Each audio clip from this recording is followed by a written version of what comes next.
Wow, I love how integrated the opening title is into the shot. And that's the end of a sexist, fatphobic anecdote in which I was so desperate to get out of the rain, I slept with a plus-sized woman. Pretty solid satire of typical male workplace banter, especially during this time period. Hold the door. Oh, did I miss a meeting? Love how dramatic her entrance is. We haven't seen her in a long time. This is such a shocking, satisfying moment. We took Davey here out for a big 90s style birthday party. It being the 90s and all. I would have come. I love the 90s, and it being them. Oh, so that's what time period we're in. Thank you for telling me. I had no idea. I love how over the top they go with this joke. I don't like you going to birthday parties behind my back, Teddy. Nice animalization of Sabrina the Teenage Witch, as well as a humanization of Salem. And hilarious play on the classic rabbits love fucking joke with a sister-sister parody, but instead of just Tia and Tamara, there's Tia and Taya and Tamara and Tamara and another great animal parody of Mr. Belvedere in the back. Amazing how many they're able to fit in and how they are all era appropriate. I was doing reconnaissance for you. You didn't hear it from me, but there's some concern that as a single career gal, you're, well, a single career gal. And? ABC's supposed to be a family network. I understand families. I really enjoy showing Angela's perspective at the beginning of this episode too, how she was also kind of marginalized in her own workplace, and due to that, she ended up being harsher and perpetuating that type of treatment onto others. We're trying to sell the network to Disney. Disney? You think Michael Eisner gives a hoot who I go to bed with? We don't need to bring Eisner into this. Obviously, Michael Eisner is a compassionate and progressive individual. This isn't about him. Hilarious dig on Michael Eisner. You think you can do horsing around without me? We could do it without anybody. All we need's the horse. Love that this episode begins with horsing around needing the horse as a contrast to the deal that she urges Bojack to make later on. And that horse is just gonna go along with you canning his best friend? You want Bojack to betray me? You're gonna need one hell of a pitch. So tragic how Herb assumes Bojack will stick up for him. Okay. And I just love this scene for how it connects some of the dots for us in this whole situation before the reveal later this episode. Immediately showing Bojack with his now signature water bottle, highlighting that he has relapsed but intends to keep up a farce. The set of Horny Unicorn? Yes, I'm aware. To shoot a scene in which the titular Horny Unicorn gets his penis stuck in a saxophone because he was hoping to get blown? I know the scene, thank you. One of the funniest line readings. Get blown? Hello. Bojack, this is Angela Diaz. Huh? We met once before. I remember. Important to show how much Bojack dislikes her and blames her for what she did to him. The sound cues are really helpful to show the hatred that he feels toward her. I saw your interview several months back. It made me nostalgic. Me too. Nostalgic for the day before I did the interview. Oh, yes, humor. How wooden Angela is. There's something I've been meaning to ask you. What? Wouldn't you love to find out? Love how eerie and mysterious the setup is. Nice gag with the bats flying out of the garage. So the Stephen King musical opened right next door to the Sondheim revival. We have clients in both, and I was worried there'd be tension, but it turns out misery loves company. Wonderfully written joke. These writers are genuinely geniuses with this wordplay. When I overheard Juniper tell Stewart that you were in a band. You're playing a gig tonight and the whole office is going. I was planning to invite you, but I didn't want you to feel obligated. We're not good. Judah with the blunt self-awareness. I got trouble, PC. You know Teddy Buttons, my head of production? I'm familiar with Teddy. I somehow missed that Teddy has spent the last 20 years showing women his... I'm familiar. See, that's why I love you. You're discreet, you're tough, you're Teflon. That's me, an old frying pan. Ugh, this show does such a great job portraying how disgusting the entertainment industry is. Princess Carolyn doesn't even feel like she can voice her concerns about these overtly terrible men, because she'd lose opportunities with people like Lenny if she did so. Also, fun fact, Teddy Buttons is Angela's number 2 from the cold open. So this dude, who was saying that everyone else needs to be more family-oriented, was actually sexually assaulting women this entire time. Not really even surprising is it? I want you to run Turtletaub's new female-focused studio division, Girdletaub. I didn't sneeze. No, Girdletaub is the studio. I didn't sneeze. You want me to pitch my dream movie studio? I need it tomorrow morning. We gotta hit the ground running with this thing. Oh, you don't want to go slow and steady? What am I, a tortoise? Love him dunking on tortoises when we've seen him move incredibly slow himself. For as slow turtles are though, tortoises are even slower. Somehow. We need firm financial figures to frame how fans flock to flicks that flex chicks. The writers once again torturing Amy Sedaris with alliteration. Women films like Pretty, Wonder, Little. Diary of a Mad Black. I'll get my laptop. Oh, wait! Your gig! I have time. This is important. When a man loves a... What? That's another film title, as we were discussing previously. Oh, of course. Excellent play on the running gag about listing films with women in the title. Princess Carolyn misinterprets and wonders if maybe he's about to say cat, whereas Judah was just continuing the joke. The Chicago bookstore being called Da Books. Da Bears. Also a great joke about the material being Chicago style, which of course they put on everything in Chicago, but is also a major formatting style set. Love the look of pride that Diane gives her work here, showing how she's moved forward since Good Damage. Great puns on different genres with chick-lit, sci-fi, hairy tales, and zom-coms, which I guess are zombie romances? I don't even really know what the joke is there. Also, the animal husbandry section being front and center. And there's even an extra joke way on the right over here about larva drama. And then on the other side of the bookcase, they even do shrew crime and a spoof of Oprah's book club. Actually, an insane amount of jokes in this one scene. Bringing back the drink from Feel Good Story. I think we're good. Lady got a job in Houston. She's taking Sonny out of school and moving to Texas. She can't do that. Well, she can, because she has full custody, and this is her dream job, and I'm really happy for her, but this sucks. Well, they must need cameramen in Houston, and I can write anywhere. I couldn't ask you to do that. I wouldn't ask you to ask. If Sonny's going to Houston, then we're going. Love how willing Diane is to take this leap for Guy, very different from how she used to be, pushing people away when they got too close, not feeling like she could even be part of a true couple. Now, she is the one suggesting this. All right, Houston, go Astros. Go rodeos. Hope you like barbecue. I hope I don't need another abortion because they are hard to get there. Wait, what? Just trying to think of Texas things. Sorry, Houston! I mean, hey, it's an important consideration. All day at the airport, I watch people pull suitcases. Nice recreation of Landscape with Taurus in the background by Tarsila do Amaral. The point is, helium luggage. Why pack light when you can pack lighter than air? Maud really is a great match for Todd because at first this idea might seem terrible. So mom's too sick to come out of her room, but not too sick to make her famous Frito pie? This was a mistake.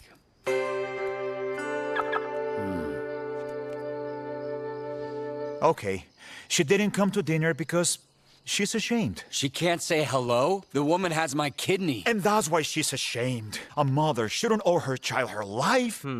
I don't think it's rational, of course, but it does make sense for Todd's mother to be too ashamed to face him. Not just because of him giving her his kidney, but him doing that for her after she completely abandoned him. Hey!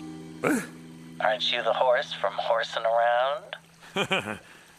Yeesh, really depressing realization here. He used to loathe hearing that, but now he'd give anything to be that man in the public's eyes again. Love all the different animalizations of Tamara del Lempica's portraits around Angela's house. Interesting choice given Tamara was a very out and proud bisexual woman, even though it was often seen as unsavory at the time. The paintings in general are very seductive, enticing as well, almost drawing Bojack in, so he'll do as she asks.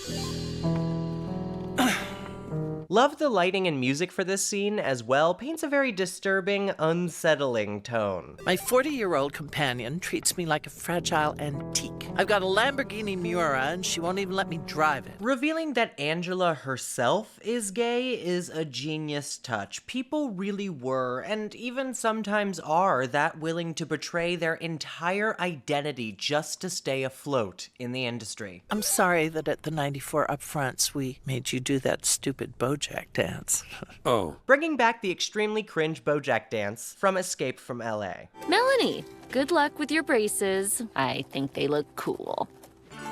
Such a sweet, grounded example of Diane's book having the positive effect on little girls that she always wanted. As Princess Carolyn said to her, she's still able to make the difference she wanted to see even without writing that treatise on damage. You wrote a memoir? Oh, yeah. I had the idea a few months ago, then one weekend it just fell out of me. What? From the way people talk about writing, I always assumed it was very difficult, but it turns out it's not at all. Literally anyone can do it. Yes, that's always been my experience. Mr. Peanut Butter continues to excel at making everyone feel inadequate about everything. Honestly, a very realistic part of life. There always seem to be people who breeze through everything and never face any hardships, but I assure you that that is not remotely true, as we saw from Mr. Peanut Butter. He just kinda denied that any hardship existed. Dipping the bone in the wine is straight horrendous behavior. Even though it's really easy to write a book, it's still an accomplishment to be proud of. I am. The fact that Diane is able to accept this really backhanded compliment is another really great sign of her development. Again, she has come such a long way, and they really do a good job showing you that in this episode in particular. Are you a Chicagoan yet? You know, I went to school in Chicago. You went to Northwestern. That's not in Chicago. Ah, you are a Chicagoan. Using this as a measure of how Chicagoan you are. Boyfriend.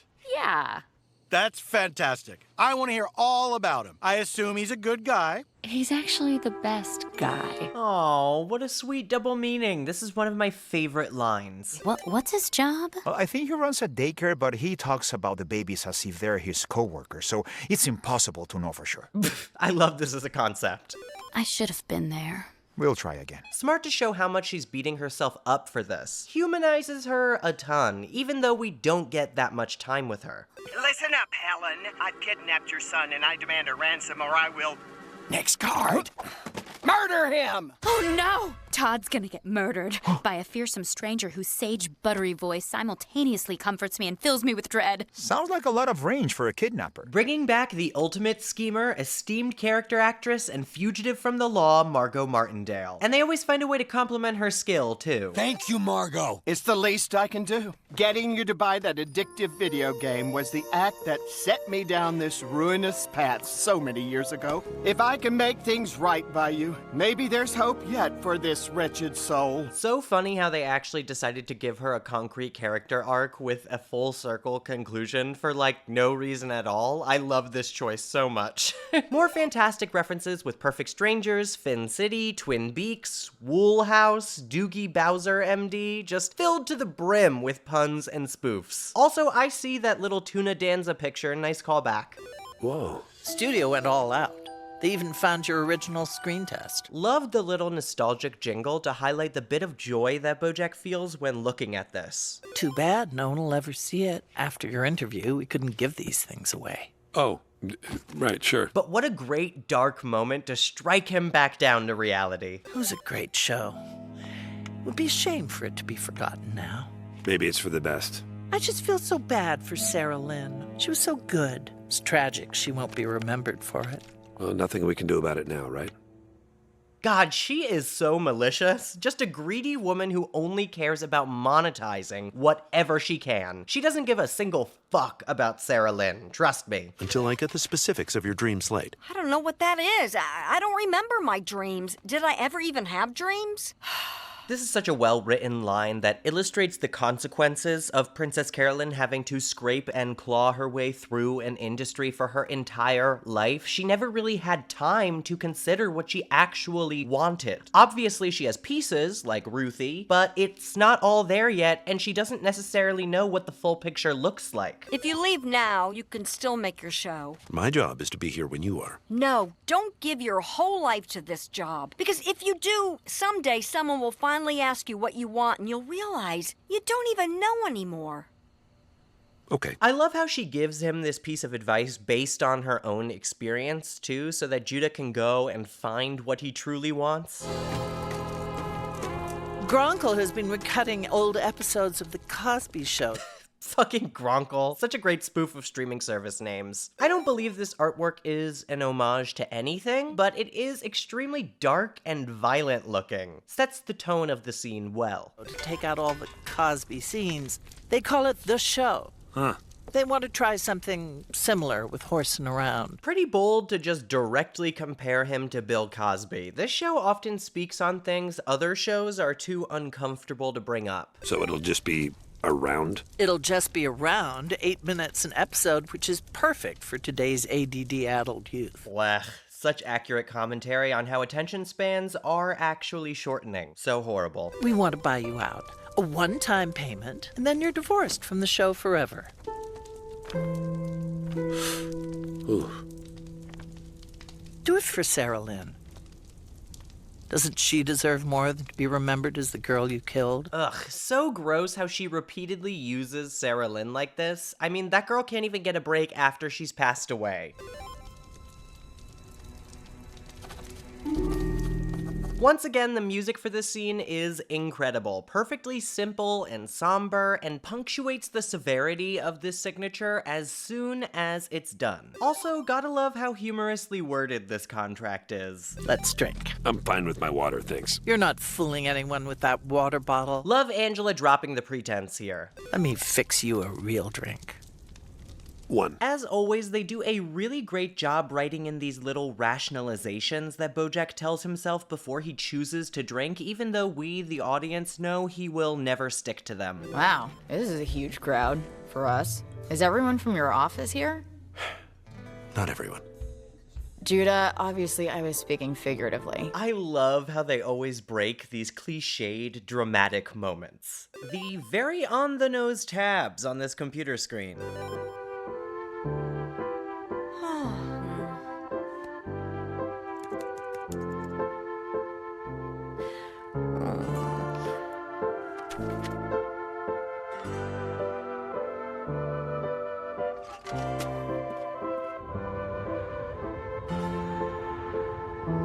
This is one of the most heartwarming sequences in the show and is also vitally important. Princess Carolyn taking a definitive step away from her work, away from a job that would be the apex of her achievements, to go after what she truly wants for herself, not just for her professional life. It's such a poignant end to her arc and is punctuated by one of the sweetest soundtracks I've heard.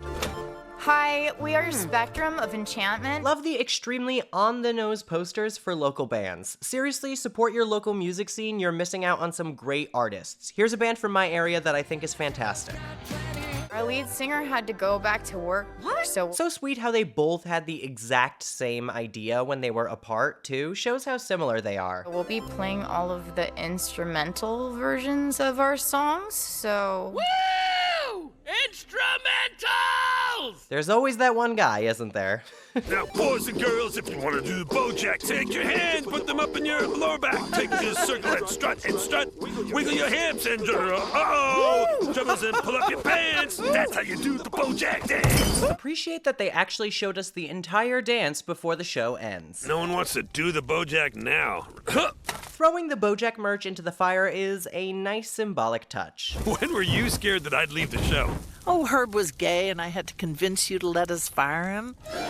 Let you? You probably don't even remember. But I had this whole speech I practiced in the mirror. I was terrified you were going to call my bluff. Bluff? All this time, I thought there was nothing I could have done. I guess I bluffed good. Holy shit, what an awful reveal. The only thing that Bojack was able to hang on to justify that decision was that he would have been fired as well. Angela just throwing out that he could have stood on principle and saved his friend is just an absolutely crushing blow. Every stupid decision I made, every bad thing that has ever happened, it all started because of you. Bojack blaming everything on her is so realistic, but also so not true. Like, I could see how he got there, but he was already acting detestably before he finally turned on Herb. He was already drinking himself into oblivion. Grow up! You play these games. If I hadn't done this, if I wasn't so that. But you did, and you were, and here we are. And her appraisal of him is very dark, but ultimately correct. He made these decisions. He can't get rid of his own responsibility. Sure, Angela is responsible for those awful things too, but she isn't responsible for everything he has done. Here we are, because we did what we had to do. And I enjoy Angela aligning herself with Bojack and stating out loud that false mentality that has propelled him forward, has allowed him to make these horrible decisions, that it's what they have to do, that their job is everything. It's not everything, it never is. And your morality is way more important than any job you could ever have. So, what do you have to do now?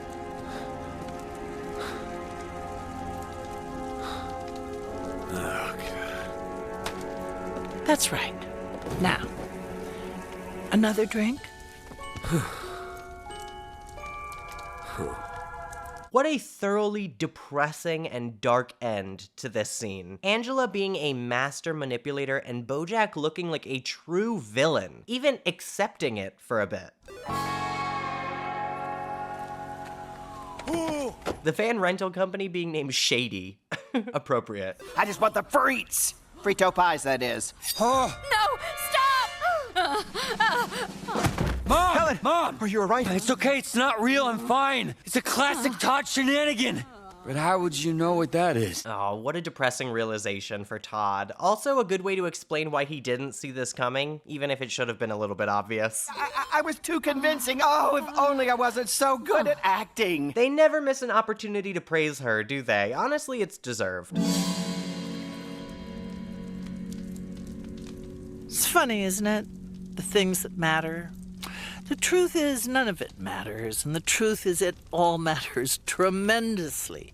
It's a wonder any of us ever get out of bed at all. And yet, we get out of bed. What a line. I happen to agree with her. Nothing matters in the sense that, yeah, the universe will continue on, and it all matters in the sense that you affect the lives around you. The pain you cause is real. There are lasting consequences. It's not nothing just because time goes on. And when faced with all of this kind of contradiction, it can be extremely difficult to keep going, to reckon with either of those truths. But we do. We get out of bed and we try. And honestly, I think every single one of us deserves a little bit of credit for that. But the Lazy Susans turned out to be very problematic. Why? Offensive to Susans. There was a protest in front of the restaurant organized by Susan Sarandon. Oh no! Not that many Susans showed up. You know what they say about Susans. They're lazy? Suddenly you're desperately seeking them. Oh, Mr. Peanut Butter, you never go for the obvious punchline, do ya? Every other relationship, I always felt like a me in a relationship. Does that make sense? Yeah,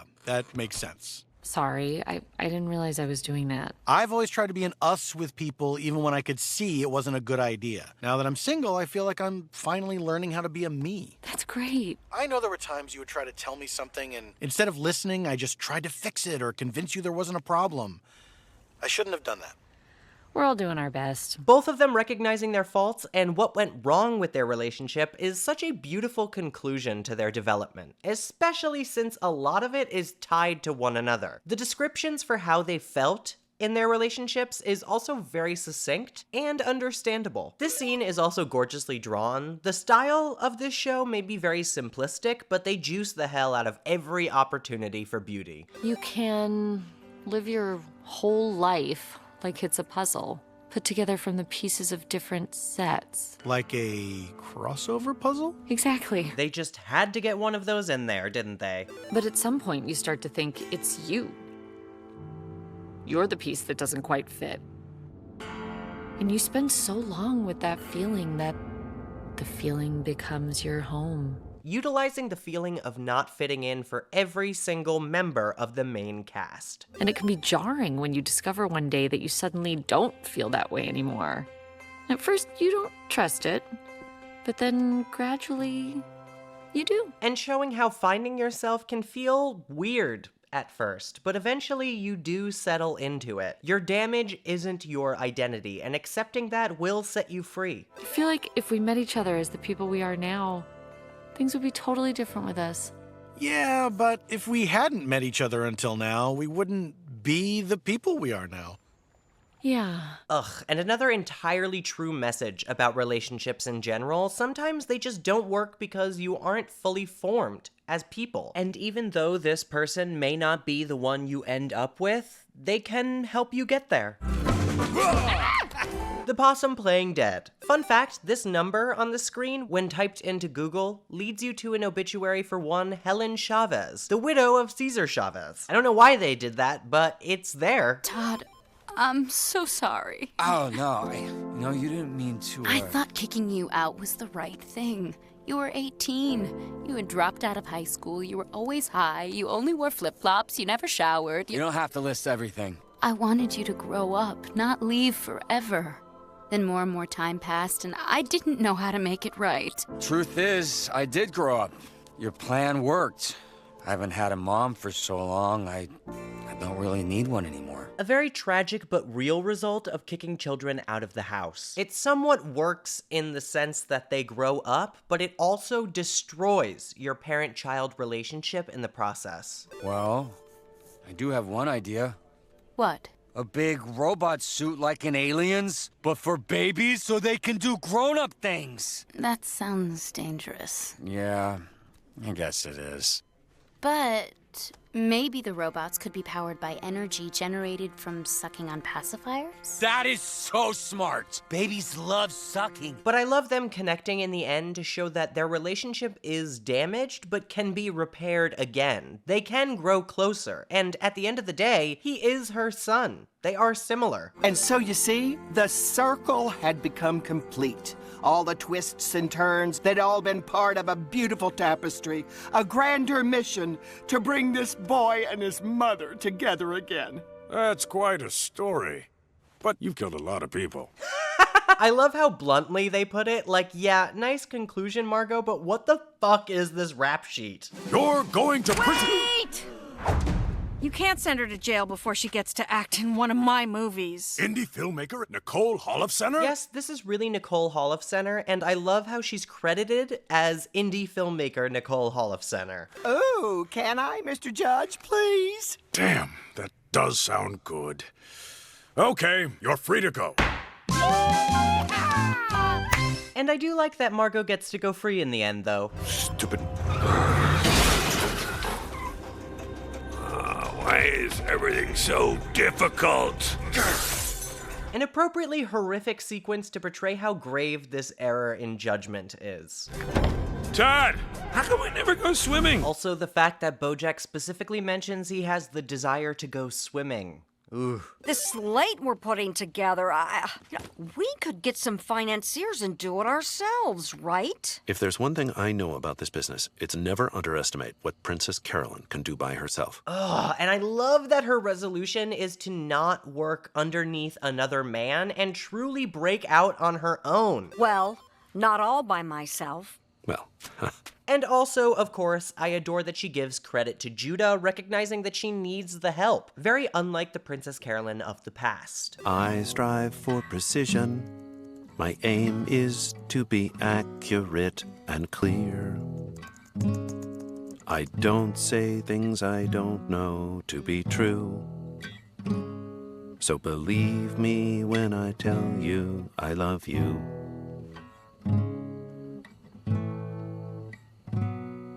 I don't write good love songs. I'm not adept with metaphors or rhymes. I just want to describe the things I know. And the only thing I know is that I love you. Please believe me when I tell you I love you, Princess Carolyn. Judah's love song is one of the most adorable things ever. I love how they show that even though he is not adept with metaphors or symbolism, and he just states his feelings honestly, it can still make a really heartfelt, lovely song to listen to. And I also adore that Princess Carolyn is pretty much immediately able to begin working now that she has found what she truly wanted. A family, a partner. Orphans, huh? When am I supposed to feed you? All right, stop. You're nervous. Forget the script. Okay. We're going to do that movie that you're always making me watch. You know, You have to answer for the chimpanzee, Tino. No, Mickey, you got it all wrong. Such a great spoof of this dialogue from The Godfather. Mike, you got it all wrong. The chimp's dead, Tino. So's the bonobo. Who you been monkeying around with? I can't do it anymore. It was the marmoset. Good. Perfect. Now, look at the red dot. This audition highlighting how great of a friend Herb was to him after the reveal of Bojack potentially being able to save him, but just not being loyal enough. Perfect. Yeah? You think we got it? Buckle up, buddy. Your life is about to start. Wow, this is one of the most depressing shots in the entire show. This is where his positive life really ended, after all. And the harsh transition from how hopeful and bright-eyed Bojack was to where he is now hurts me every time. Bojack!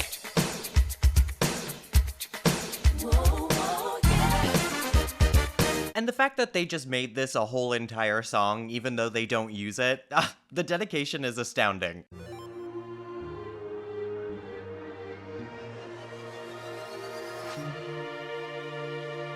If you enjoyed this video, consider supporting me further on Patreon at patreon.com/PosiTVty. That's PosiTVty. There you get all these videos before YouTube does. You can choose whatever you want to see on the channel, and you get the unedited essays so you can hear all of my mistakes and the things I choose to edit out. But being here on YouTube, liking, commenting, subscribing, even just watching this video really helps me out, so thank you for spending your time with me, and I hope you are having a wonderful day. I will see you for the next video. Bye-bye now.